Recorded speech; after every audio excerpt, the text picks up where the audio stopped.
We're in Los Angeles, California. We're just wandering through, what is this, Warner Brothers or someplace? And it seems like everywhere you go, there's a beautiful young woman, probably a Playboy Playmate, just sitting there waiting to chat. We're everywhere in Los Angeles. Everywhere you look, we're boom. Boom. And today we have the lovely Pilar Lastra, August 2004 Playboy Playmate. Yes. Acclaimed author. Yes. Football expert. Or fantasy football. Fantasy football. But once you get into Playboy, it becomes all fantasy in my world. Anyway, how are you today? I'm excellent. Thanks so much for having me on your show. Always a pleasure. Now, we say fantasy football, you're on Sirius? Yeah, on the Sirius XM Fantasy Sports channel. Our show's actually changing this year. We're going from Thursday late night to Thursday late night. We're now going to be on 8 to 10 Pacific. So. Okay, any channel in particular? On the Sirius XM Fantasy Sports channel, it's okay. Sirius 210 XM 87. We've been on hiatus for a minute. Just a minute. But you guys already had your fantasy draft. We did. In July. We did, and I actually got really lucky. Last year I was the last to pick in the draft. I totally thought I got snubbed.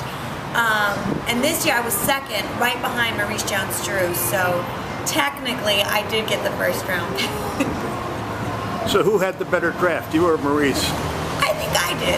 But it was really nice sitting next to Maurice because he was giving me a lot of like the inside scoop of the NFL, and I did ask him, I was like, are you gonna hold out or are you gonna show up to camp? But he did draft himself first, so I was thinking he was gonna show up, but there's always gonna be trouble in paradise. He almost has to draft himself from an ego standpoint, don't you think? Yeah, but there's a saying that says that when the egos are at feast, everybody leaves hungry, so I mean, I would have 100% drafted him as one of my top 6 players. But first, I mean, there was still Arian Foster on the board. I mean, come on. It's a tough one. Tough not to go with him. Yeah, definitely. So who's your quarterback? And Matt Ryan. And I'm really excited about him this year. I think he's going to definitely score me a lot of fantasy points. I mean, they're made a couple offensive changes, and I'm excited. I'm hoping that they're just going to forget the running game, just keep it in the air. Just throw. Yeah, I mean, look, they've got the wide receivers and the tight ends to do this. Let's just make this happen. I want to win. Yeah, that's the object of the whole thing, right? Yeah. So where do you get all this knowledge from? Well, I grew up watching football. I mean, I grew up in San Antonio, so I think everybody that grows up in Texas just loves the game. That's in your DNA to begin with, right? Yeah, and then, I mean, several years ago now, 7 to be exact, I want to say.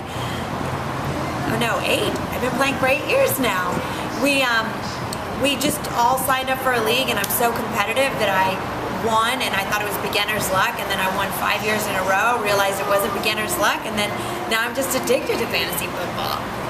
I see you showed up at draft day wearing ordinary clothes. I would think you would have put on a bikini or something to take to spoil some concentration there. Or are these guys too focused on football? No, are you kidding me? We had Cavino and Rich who showed up and had these like body issues of every single person that was involved with the draft, and they basically took everybody's head and put it on some famous person's sexy hot body.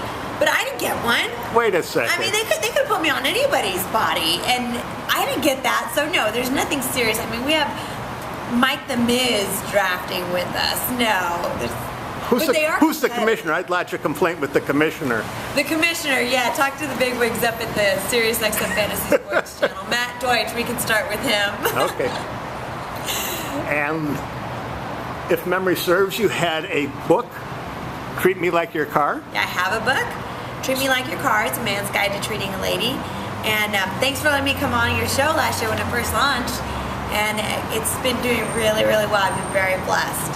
Working on the next one, which is going to be completely different. This Treat Me Like Your Car was a man's guide to treating a lady, and it's very self-explanatory. It used universal language of cars to be the language barrier between understanding, for men to understand women, and the communication between a man and a woman. And it's done very well. And this one's going to be a novel. Ooh. Very Narnia novel, so completely different. And then it becomes a movie. That would be great. Right? But baby steps. Let me Baby get the book steps? out first. Okay. Well, we'll look forward to that. And thank you for your time. Thanks.